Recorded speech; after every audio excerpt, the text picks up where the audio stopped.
The Lunaverse, Episode 23, Elements of Insanity, by Emeral Bookwise. Lunaverse by Rainbow Double Dash. Chapter 7, An Easy Feat. It was a glorious spring afternoon. The birds chirped, the voles played, and the clouds had been perfectly positioned to provide a relaxing shade. It was the kind of day on which every pony couldn't help but be blissfully happy and joyously carefree. Every pony, that is, save one. Atop a park bench sat a lavender unicorn mare in a rough brown cloak, heedless to the vibrant frivolity that abounded all around her. For Twilight Sparkle, things hadn't been going so well. Not since being afraid for a crime she didn't commit. Well, okay, she actually did commit the crime, but it wasn't her fault. She had been tricked into it by that pretentious Tarleton, the so-called element of magic, Trixie and Lilimoon. That was all going to change, however, and with her meticulously crafted plan, she exposed that self-important fraud and proved herself a superior unicorn. Or at least, that's how things were supposed to happen. Twilight had done all her research, selected a list of worthy candidates, but one by one, she only met aloof dismissal or scornful rejection. No pony seemed to be willing to believe her, and when most couldn't even give her a chance to explain. Those few who would hear her out still refused anyway for a variety of excuses. Some of them were reasonable enough.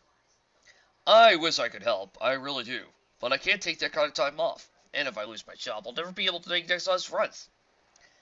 But others were obviously just making up excuses, if not saying, "Your elephants are hopeless!" Out of the dozens of ponies he approached, only two had given so much as a maybe. Still, one of those two said he knew someone perfect for the team, so that would make 4 in total, counting herself. Not enough. But maybe working together, they could all find viable proxies to fill the leftover gaps to make this plan work. It was with that hope she now sat here, waiting for the second most loyal and dependable pony she ever known. It seemed kind of silly to think about in that way. Twilight barely even thought of the new Sheriff Silverstar. But, for some inexplicable and utterly irrational reason, when he was around, she had no doubt that things might actually work out. Awkward minutes passed, each tick of the nearby clock tower. Twilight's confidence dwindled. He'd probably forgotten about her. Or worse, maybe he just didn't really carry it in the first place. And just like every other pony he tried to recruit, he thought she was the crazy one. Maybe he was right at this very moment, laughing it off in some tavern as he lost himself to another drink. The thought of such betrayal made Twilight, "Pardon me, miss. Sorry to have kept you waiting." Twilight looked up, and there he was, just like he promised. She looked into the deep blues of those protective eyes. Twilight wondered how she could have ever doubted him. Without even pausing to think, she leapt from the bench and tackled the brown-coated Earth Stallion, knocking the black Stetson from his head. As she held him tight in embrace, she heard him call slightly, glad to be seeing you too, girl, but it's a bit hard to breathe like this." The unicorn flushed against her violet coat. As she realistically gripped, it backed away to a more respectable distance. "I'm so sorry about that. It's just, I've not been doing so well finding any more recruits, and I was so worried that you abandoned me too, and..." She was cut short as Silverstar placed a single hoof over her mouth. "No need for explanations. Can't say I'd be able to put much faith in me either. If I were the one in your place, but I made you a promise, and a proper stallion always keeps his word." Only belatedly did Silverstar answer her question of how that he could be of any assistance. How could a pony as wretched as himself claim to be a proper stallion? His introspection was cut short as Twilight enthusiastically inquired, "So then, where is she? The sooner I meet your friend, the sooner we can all start working together."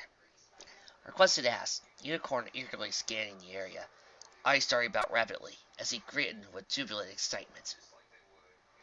Silverstar paused in the middle of picking up his fallen hat, and let out an awful sigh. Mother's right here, Sheriff." Silverstar started to remind Woody not to call him that, but then stopped and let his mouth hang instead. If the past hour had been anything clear, it was that there was no disavowing the boy of his naive sense of hero worship. It was hardly his greatest concern, anyhow. Not now that he found himself here, just a few short paces from her. The light blue of her coat was exactly as he remembered it. Her elegant gray maid was styled with simply, but very clearly well washed and groomed. Given her condition, Silver Star had feared to find the mare woefully emaciated, but she was clearly well fed, the picture of physical health. It was obvious her son had been caring for her admirably, and really, Silver Star knew he should have expected as much from the boy. This was it, the entire reason he made the long trip. But now he was so close, the trail-worn stallion found himself wishing he was anywhere else. Taking a deep breath, he mentally prided himself. "Don't turn back now, you old fool." Then he took his first tentative steps. Each step was slow and deliberate, walking in like molasses. He was hesitant to actually approach the entire mare at the other end. Silver Star knew he didn't deserve to set foot in the same town as Miss Looney, let alone come into her house begging for requests for help, especially not given the condition her son said she was in. The former sheriff had wanted to leave the moment he found, but Woody insisted he try speaking with her. "I think she's been waiting for you." That was what the boy said. It seemed such a silly notion. Who could possibly wait on an employee the likes of himself? Still, the boy had been so insistent, and Silver Star couldn't bring himself to say no. The mayor made his case in that he heard his approach, which was hardly surprising under the circumstances. At first, Silver Star reached up a hoof to touch her shoulder, but after a lingering moment, instead brought it to his mouth and caught. "Pardon the intrusion, ma'am, but if it's not too much trouble, I've got a favor to ask." There was no response. Even the slightest change in her passive breathing to suggest she had any awareness someone was speaking to her. Normally, such a silence would have been all the message Silver Star needed to know he wasn't welcome. But after what he had been told, he knew it was just a symptom of her deeper problems. Still, every instinct was telling him to run away before it was too late. Too late. After all the dangers he had faced in his long career on the open frontiers of the mild West, the thing that now inspired the most terror in his very bones was the lone mare. Silver Star would laugh if it wasn't so utterly pathetic. More importantly, though, he knew that he couldn't flee. Not only had he made a promise to Twilight, but now one to Woody as well. He didn't need to spare a glance backwards to know the boy was looking on with longing eagerness. Silver Star stepped around in front of the mare. He lowered his head level with hers and gazed into those indefinitely deep violet eyes. A man could lose himself in those eyes, or at least that used to be the case. Now they were only empty, bereft of their former vibrant allure. Was there at any point in trying? Was there anything left of the pony he once knew?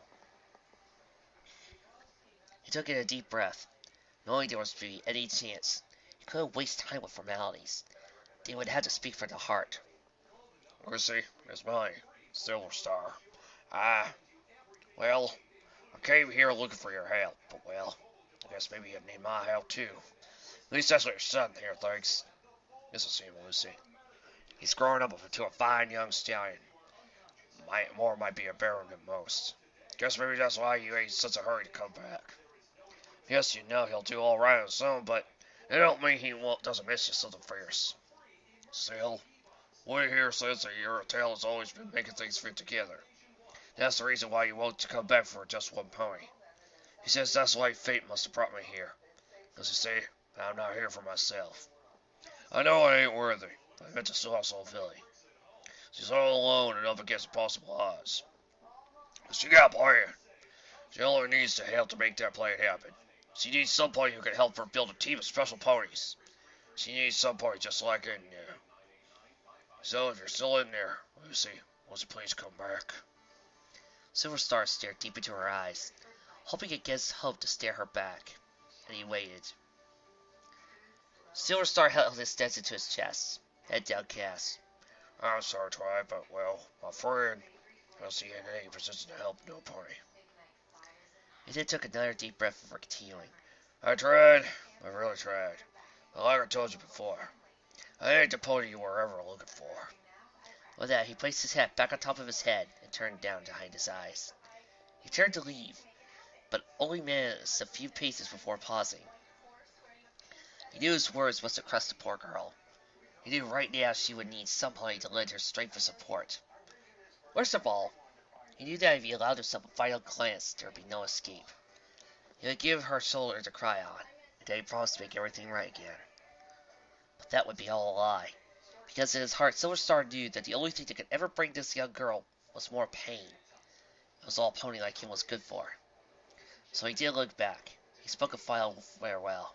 I'm sorry. The young mare could only stare as her last hope retreated from the full gallop. Her lips quivered as her eyes strained to hold back the tears. It was all over. Twilight Sparkle, the most talented and magically gifted unicorn of her generation, had failed. Every pony from her original list rejected her. Well, not quite all of them. She'd been so sure of Silver Star and his friend, he told her that he stopped looking for loyalty and kindness. So there's still a few names left to check on that list. Maybe she could widen her search to find laughter and honesty. Plus, she still had to hold out for generosity. Yes, she could do this. She could make things work. Who was she kidding? Her last best hope had fallen through. So what chance there was convincing every pony else? With her head held low, broken dejected mare slipped off as her abject mystery expressed itself in the only possible way.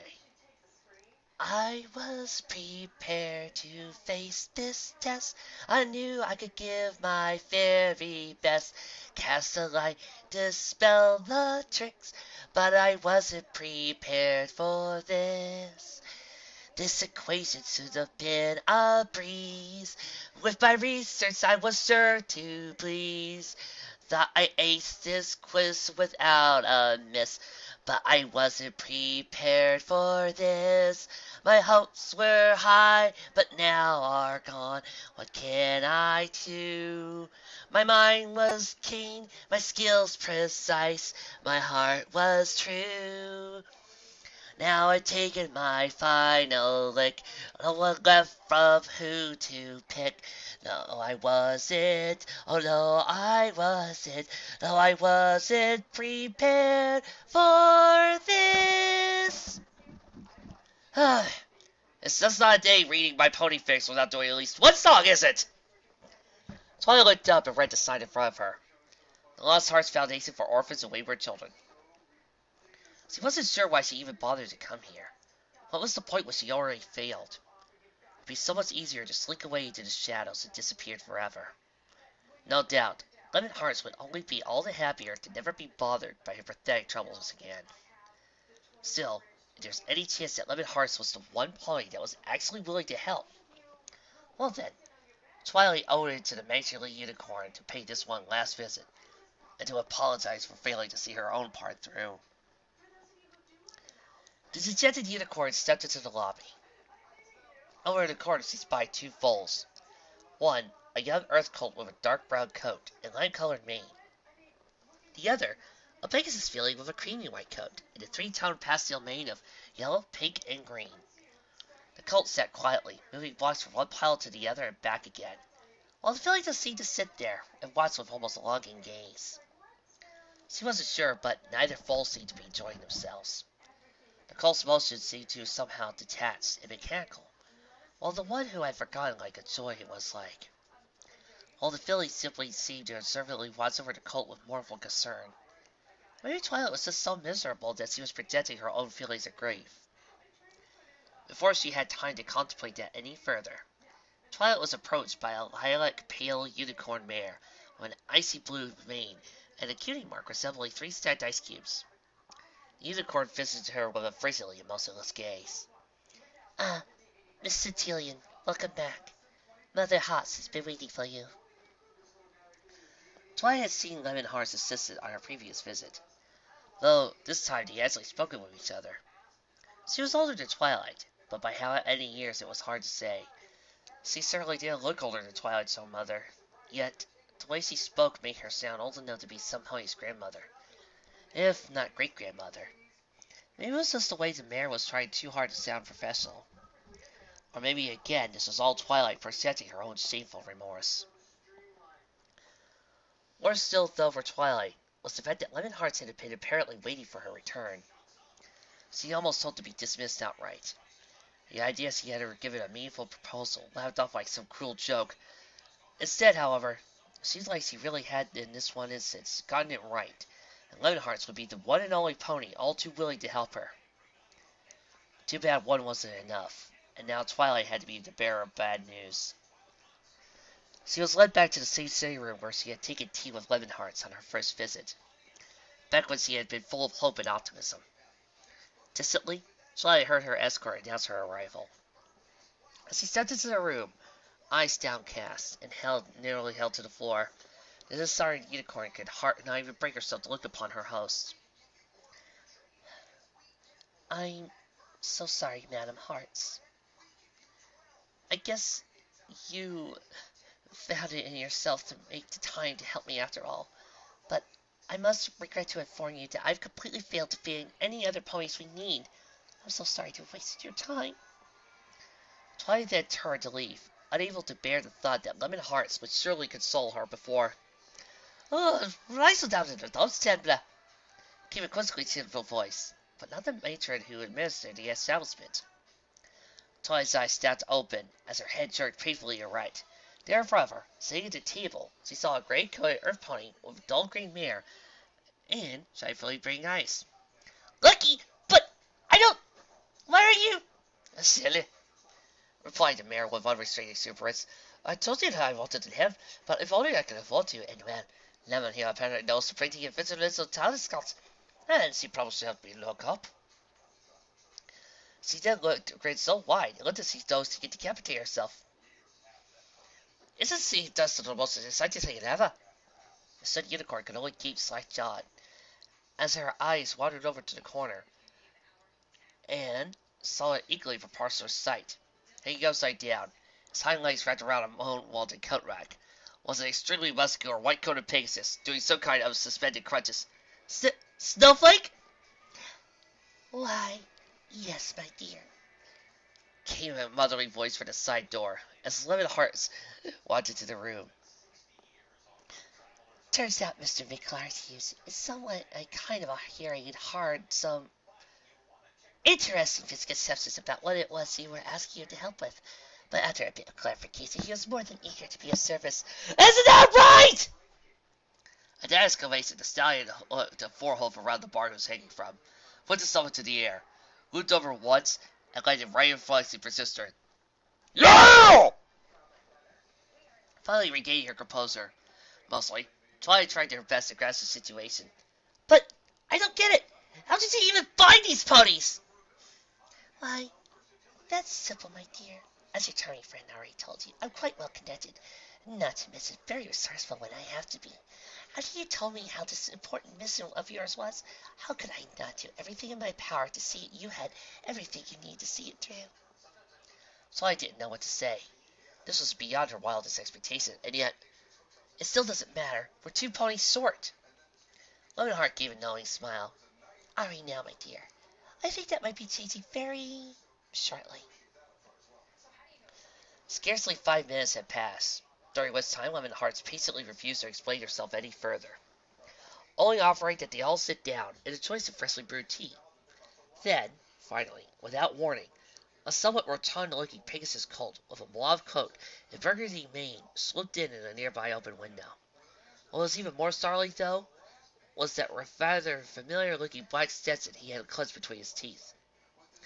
Nearly a few seconds later, an equally familiar stallion leapt through the window, shouting, "Get back here, you varmint!"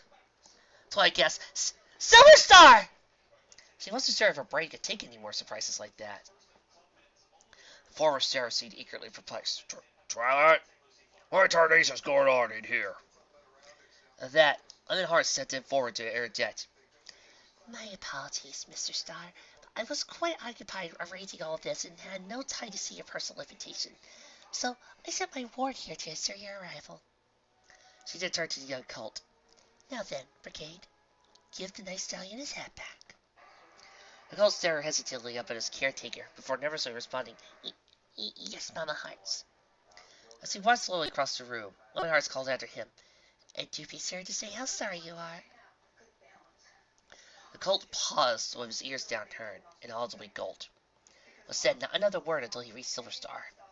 He held out the hat which the stallion took back in a sharp swipe of one hoof, as he glared at the colt. It wilted beneath the gaze. There was an awkward pause of silence before. Sorry, mumbled the colt. Across the room, Lemonhearts gave a stern cough, clearly not satisfied. The colt's eyes shifted sideways in her general direction, as he gulped again, and his legs seemed to tremble a bit, but he kept his head turned away from. I'm sorry, sir! The colt repeated with forced emphasis. I didn't mean to cause you no trouble, it's just... He was interrupted by another stern cough from across the room. That'll be enough of that, then, young man. Now, off with you. The 5 of us have grown-up matters to attend. The colt still being nigh, ears still folded against the back of his head, as he ran from the room as fast as his hose could carry him. Silverstar kept a watchful gaze on the colt the whole time. The insincerity of that apology couldn't have been more blatant, and he still clearly recalled the joyful mockery the boy had given during the chase across town. No, that was a boy who liked making trouble, and although he did find himself briefly wondering what the colt had been told about to add to his farce of an apology, before his apparent caretaker had cut the child off, however, almost as quickly Silverstar brushed the thought aside as none of his concern. Sweeping an appraising glance over the remaining occupants of the room, Silverstar could only guess these were the ponies Twilight had been recruiting. He puzzled briefly over who was supposed to represent what, before again deciding that wasn't any real concern of his earlier, and then turning to face Twilight directly. Well, looks like you've been doing well for yourself, dear girl, and I'm going to be prouder. I already told you, I ain't the pony you're looking for, so just a waste of effort bringing me here. If you don't mind, I'll just be on my way. Before he had time to take 2 steps, he heard the other unicorn in the room call after him. Says the same, Mr. Star, and after I went through so much trouble assuring our final guest that you'd be joining us, it'd be such a pity to disappoint her. Sifting her gaze from the yellow-coated unicorn to the back door she motioned to, Silverstar found himself powerless to move a single muscle as another mare walked in. It can't be. The light blue-coated mare looked up at the former sheriff, eyes full of life as he raised a single hoof to wipe a stray bit of grain from her mane. She smiled demurely. Hello there, Silver. This was impossible. He had to be dreaming. Lucy, is that really you? I don't really understand. Last time I saw you. It's really me, Silver. And as for how, well, Madame Hearts really is amazing. It's like she could talk directly to a pony's soul. And when she told me how much you needed me, well, I just couldn't ignore that. Silverstar felt a dampness in the corner of his eye. He didn't care. But there she was, standing before him, as good as new, like nothing had ever happened. He didn't want to look away, for fear that if she did, he was back to whatever cold, lonely place had stolen her away from before. But Silver had something he needed to do. As he wiped his eyes, he sent his gaze over to the elder of the 2 unicorns in the room. Miss Hearts, was it? I don't rightly expect any words could ever be enough to thank you for doing this, but I do thank you most kindly from the bottom of my own heart. It's truly amazing thing you've done here.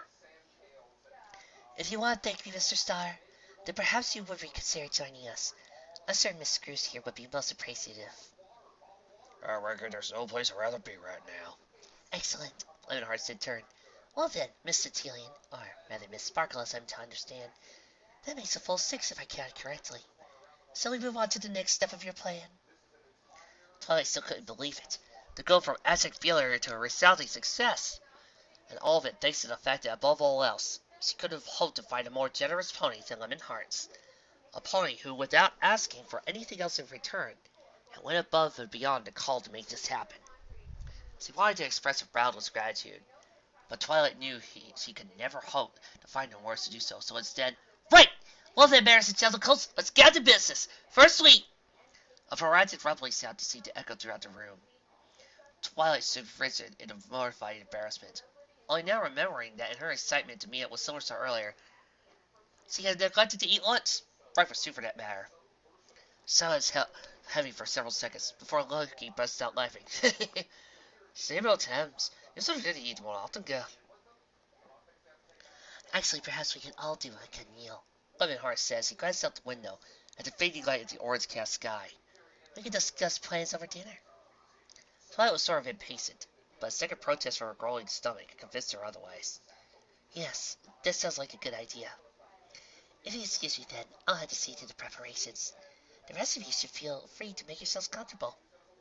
As Lemon Hearts left the room, Clover called after her. Hey, wait up. I can head off with the food. Remembering her last meal with being a comedian, Twilight blanched, observed her taste buds were up for another sudsy experience.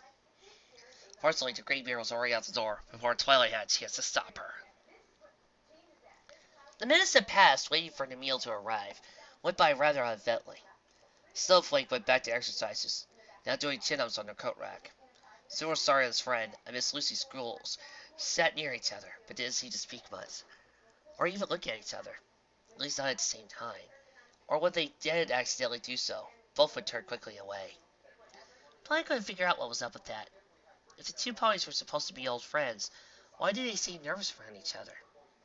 For her own effort, the unicorn tried on several occasions to start up a casual conversation, but nothing ever seemed to match. She thought she had a good topic as she learned Lucy had a son, and that they got talking about family. Though, Twilight remained careful not to mention her own by name. However, after a casual inquiry about the boy's father, though, she learned that the mare, still younger than her own mother, was now an untimely widow. Things got awkward again very quickly after that. In the back of her mind, it only reminded Twilight how much she wanted all this to be over so she could go home and give her parents a big hug. Has she remembered to do that the last time they were all together? Has she ever remembered to actually tell her parents how much she loved them? Or just taken them for granted? She could all too easily remember her mother's last words being a reminder to pack some clothes. Though as Twilight found herself frustratingly bemoan how rarely she even wore any, her mother would have then retorted, in the height of parental embarrassment, that Twilight should have nothing nice to wear. Just in case she met a handsome young stallion while traveling abroad. After all, none of them were getting any younger, and Velvet was all too eager to have some grandchildren. Not like Twilight should be the only one responsible for that. Her brother, Shining Armor, was the elder child of the family anyway, and so should bear the brunt of her mother's millennial coaxing. It was all perfectly normal, familiar tension, and when she said so at the time, certainly her parents knew she loved them, the same way she knew they would always love her, unless recent circumstances made her too much of an embarrassment to ever publicly acknowledge again, but that's why Twilight had to fix things. The fact that she couldn't remember the last time she actually spoke the words aloud, or the last time she heard them in turn, was an uncertainty that gnawed and twisted in her gut, a sensation which mixed poorly with the dull ache of her still empty stomach. She considered striking up a conversation with Snowflake instead, but remember how loud he could be. It didn't really feel comfortable shouting herself, just to make sure that he could be heard in turn. That seemed like it would only make it more awkward than an uneasy silence that currently pervaded the room. Estrella tried her best to distract herself with a few crackers and a cup of the now lukewarm tea. She couldn't help but dwell on how this exactly was why she never had any real interest in making friends before. She was just so good at small talk, and found herself hoping Lemon Hearts and Lucky would return as swiftly as possible. And as the saying goes, a watched pot never boils. It felt like forever, if not longer. But finally Lemon Hearts came back to their room, followed closely by Clover Charms, who was pushing a cart with a full-grown fruit salad, several sandwiches, and a pitcher of iced tea. You know, as a down-home southern boy, that to me is the perfect breakfast. Twilight couldn't be sure, but it looked as though Lemon Hearts had managed to keep Lucky from adding anything frightfully exotic to the meal. It seemed to be confirmed by Comedian's own complaint shortly thereafter. I still think the salad would be better with peanut butter and cayenne spicing. Hey, Tendra, do you agree with me? Yes! Trixie agrees! Twilight grimaced as she searched for a way to be diplomatic, while still sparing her stomach the ordeal. Unfortunately, spared the trouble, and Lucy spoke up instead. Actually, I'm allergic to peanuts, so if it's all the same. Clover tilted her head in thought. Oh yeah, I guess that kid Pegasus sculptor said he was your son. Might have mentioned something like that. He's already a real hooker too. Once he's all grown up, I'll bet he has to beat the man's back with a stick. Lucy smiled, but with a hint of concern as she turned to Lemon Hearts. Are, are you sure he's okay all by himself? I mean, I guess he's been doing fine these past months, but I still can't help but worry though. Your son will be fine, Miss Screws. The unicorn insisted. He's not alone either. I sent him to eat with my wards while we discuss adult matters. No need to bury the boy if we do not agree. See? Well, no worries, girl. Clover smiled and turned to Twilight. So, Deborah, how about it? I've got the lambs to let me bring a little peanut butter cayenne for my own salad. What to share? Twilight grimaced and returned deeper than before as he returned to the house, her stomach and rolled in an attempt to flee. The unicorn wondered if she could claim allergies as an excuse. She was a terrible liar. Once reminded her. Lucky, you know you don't have to keep calling me by that nickname. Timorosity was just an alias. Oh, I know that. Livesy here already told me everything, but that doesn't matter, she said with a great smile. You'll always be thanks to me. The meal was simple but delightfully filling, especially the daffodil and daisy sandwiches. As the unicorn savored the familiar flavor, she found herself drifting into memories of better days, when she and her mother would spend the lazy Sunday afternoons eating the same kind of sandwiches while reading together. For just a few more moments, Twilight found herself almost able to forget that she had to spend the last few weeks as a fugitive. That is, Lucky, mouthful of salad, spoke up. Her voice cleared as he swallowed. 6 of us, 6 of them. Are we going to call them off and square off in some kind of epic showdown of epic destiny? Then emphasized his statement by clapping her hands together in front of her face and spreading them wide as he added some explosion-like vocalizations and spread to some stray food particles in the process. Twilight nearly gagged, found herself painfully swallow down her own last bite of food as she replied harshly, What? What? No! I mean, what would that even prove anyway? I don't know. It's not the way these things usually work out. Twilight finished gulping down have a glass of iced tea to soothe her throat before explaining, They're the elements of harmony, Clover! They represent the fundamental forces of peace and unity. Violence is the very antithesis of their nature! Well, didn't even know you could pronunciate that last word. Hey, I try. Lucy, who had briefly turned pale after Clover's original outburst, interjected with a slight tremble to her voice. Oh, that's a relief. I was worried for a bit there. I... Superstar placed a hoof over hers, but pulled it back as quickly as her eyes were able to meet his own. Something to stare off at nothing of importance. He coughed slightly. I think what Lucy here is trying to say is that she's more in violence than she cares to remember. But I ain't no hurry to see more anytime soon. Dead-eyed. I rightly feel the same myself. Boomer Affair gave a sad but thankful smile. However, Silver Star seemed to only return it with the briefest sidelong glance. Well, no worries. I might be the fugitive, but Lunaverse is the thug, and the way we show up her and prove she isn't worthy of being the element of magic isn't by beating any pony up, but by doing the one thing she and her so-called friends couldn't. Because not only is the so-called great and powerful Trixie Moon an obnoxious braggart and a self-important charlatan, but she's also criminally inexcusable failure. That's where the 6 of us come in. We will set right what went wrong and correct that thoughts most grievous of errors.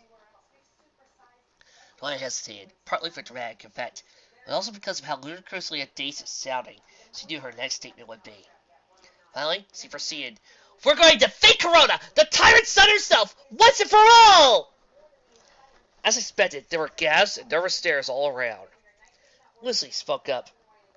That sounds really dangerous, and, well, I kind of cut the up on the fence, but, well, I knew the wicked queen exceeded for the sun and all, but wasn't she all right to throw it off a defeat anyway? Well, yes, conceded Twilight before supplementing, but that's exactly the problem. With the power of the elements of harmony, though, that Lunaverse should have been able to bash Corona back into her fiery prison and to heart of the sun, just like Princess Luna did thousands of years ago. The fact that ancient tyrant was able to escape instead only proves how Lunaverse was never meant to wield the power of the elements, because he clearly doesn't know how to use them effectively. But with your help, I can see where she failed. Not only will we oust Lunaverse for the pretender she is, but we will also save all of Equestria from its greatest threat! I suppose that makes sense, said Silver Star as he rubbed a hoof against his chin. Still, I reckon I ain't no expert at such things, but won't we need those fancy jeweled artifacts? Not exactly. The elements of harmony aren't exactly physical objects. They are fundamental forces of creation, as old as the world itself, if not more so. The jewels are just focal points for channeling that power. According to Gatteau's theorem of harmonic resonances, it would be possible to make a second set. Who? Said Clover Charles when puzzling experiment. Tar Gatteau. Though I guess he's kind of a scare figure to the public eye. But, I mean, he certainly knows Starsword the Bearded. Starsword's a lot now. Clover repeated, her expression less puzzled than before. Is he supposed to be involved in something? Twilight simply stared, dumbfounded, her mouth moving, but unable to form the words to express a response to the sheer heresy she just heard. Finally, she managed to blink. Never mind, she bemoaned with a sense of rare exasperation, if barely restrained frustration. Starsword was always the most renowned conjurer of the pre-classical era, father of the Emeral spell, has an entire wing of the Royal Archives named after him? Then with obvious sarcasm. But no, fine. I guess that none of that makes him all that important. And we no more think. Well, why don't you bring up that sooner? Twilight sighed in relief, content that even if the Earth Mare didn't know his name, Lucky was at least familiar with Starsword's work. I mean, I could have been a lot more fun with this if I knew we were allowed to make up words. Some parts of Twilight's brain registered a twinkle in the gray Polly's bright green eyes. The tilted grin that suggested at least some measure of the previous exchange had been in jest. That part of her brain, however, was fast being drowned out by the part that insisted there were some things a pony should never think about. That ignorance was never a laughing matter. Before Twilight could launch into a rant, however, Lunaverse interceded. Surely, Miss Charms, you have at least heard of Starscroll's student, Clever to Clever. I'm sorry you've taken note of her during a heartwarming passive presentation of some sort. At some point in your life, being a familiar name yourself. Oh yeah, Clover says he started rolling a napkin into a cone. Back at school, whenever a teacher would make me wear the nose cap, I always said to the boys that I could hold. She then rolled the napkin to her forehead. I talk about how clever it made me look. The mayor then chuckled as she dropped the napkin back on the table. Cracking that joke would hit me an extra wink of attention, but the use of it was enough for glass for the other students to be worth it. For Twilight, the image of her new friend, spending her youth poking fun at Starscroll's overrated apprentice, went a long way towards soothing her own frustration. Still, she needs to properly educate Lucky, of course, but that could wait till later. So anyway, as I was saying, Twilight paused just an instant, eyeing Clover, just in case the mayor felt the need to be any more interrupted. Tarkatel was a unicorn scholar who nearly 500 years ago concocted extensive research into the nature and functions of the elements of harmony. He was even one of the few ponies to ever gain access to analyze the astral artifacts when they were inert. He went on to write an unpublished treatise about how to potentially recreate a new set in case of future need. Wait, Lucy spoke softly. so if the research was unpublished, how do you know any of this? Twilight shifted nervously. I might have sort of paid an after-hours visit to the private collections at the university where he used to teach, and I might have borrowed a copy while I was there. You mean a stalker to stole it? There was no anger in Silverstar's statement, but it remained poignantly blunt. Young Unicorn didn't know how to respond, but fortunately Loving Hearts came to her rescue. Now then, Mr. Star, no need for harsh accusations. Whether or not it was right of her to do so, what's done is done, and more importantly, it makes our attentions here even possible in the first place. It ain't right about whether or not it was right or wrong. I just don't think she needs to go mixing words with us about such things. Reluctantly, Twilight tried to apologize. You're right, I suppose. Friends are supposed to keep secrets, she smiled sheepishly. Before Silverstar had a chance to further respond, Lumenheart spoke in his head. Good, now that we settled that matter, if you could please explain, Miss Sparkle. Right, so anyway, his research stalled out because one of the things Gattel required was an active example of the element's magic. Unfortunately, since it had been over 500 years since they were last used, finding such a sample proved exceedingly difficult. He spent years tracking leads without success, but, according to his last notes on the subject, he said he finally found a viable source somewhere in Calvella, but that he would need aid from Princess Luna to acquire it. So scheduled a meeting to discuss the matter. No one knows the details of that meeting. Only afterwards, Gatto was granted nearly an unlimited budget for future research. For some reason, never pursued any further investigations in relation to the elements of harmony. Superstar rubbed his chin in contemplation. So this Gato fellow never finished his research. How do you know it'll work? There might not be any practical proof, but since his time, other scholars who studied Gatto's work agreed that the theory was sound, however. the Royal Institute of Magical Sciences was never granted in finding anyone who petitioned to further pursue those studies. Besides, it's not like we have much of an alternative here. We'll never know if we don't at least try. Placing her fork down on the table, Lemonheart stabbed a napkin across her lips. So then, we'll be taking it to Cavella, followed by Gato's lastly. I can arrange tickets for the next train. Twilight shook her head suddenly. That would be like looking for a needle in a haystack. Gato never detailed what he found, only that he found it. Besides, I doubt whatever it was would still be viable now. Fortunately, that won't be necessary, as I've already acquired my own sample. The unicorn raced across the room with her magic, to her cloak hanging on the rack, levitated out a small pouch. Bringing it over to the table, she cleared away space and turned over the pouch, dumping out a pile of shredded metal, gold, silvers. Carrie stares and exchanged about the table, unsure what to make of the scrap. One host scooped up silver. Snowflake held it close to his face, staring first with one eye, then the other. He gave it a long and audible sniff, opening his mouth, and muscular Pegasus stuck out his tongue as if to taste the metal. At that, Twilight grabbed it away with her magic. Careful with that! Returning the shard to the piles, he began to explain. These are fragments of Corona's shattered regalia from when she was struck by the elements at the ruins of the old Everfree Palace. Uh-oh. Twilight, I'd be careful. First off, don't even think about using Trixie's blood for this. It's not going to work. Second, Trixie, if you happen to find a young filly trapped within a couple of bushes, take her in, adopt her, and whatever you do, do not let her anywhere near Diamond Tiara. Not at least until she's got her cutie mark and she's older. Before she continued, Lucy interrupted her with an expressive nervous concern. Wait, you went into the Everfree Forest to get these all by yourself? Isn't that place supposed to be full of the most dangerous monsters in Equestria? We aren't all going to have to go back there or anything, are we? It's creepy, but really, not that dangerous for a pony that is properly prepared with the right consistency wards and counter charms. Besides, I already got the shards. Why would any of us need to go back there? Lucy gave an audible sigh of relief, but otherwise remained silent. Anyway, these pieces were originally forged by the Tyrant Sun's own magic, and instead of dissipating once they were severed from her and left her behind after she fled.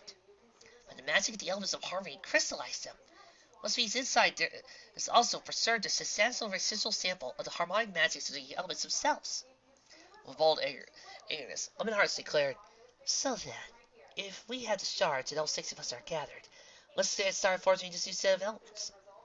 Well, it's not quite that simple.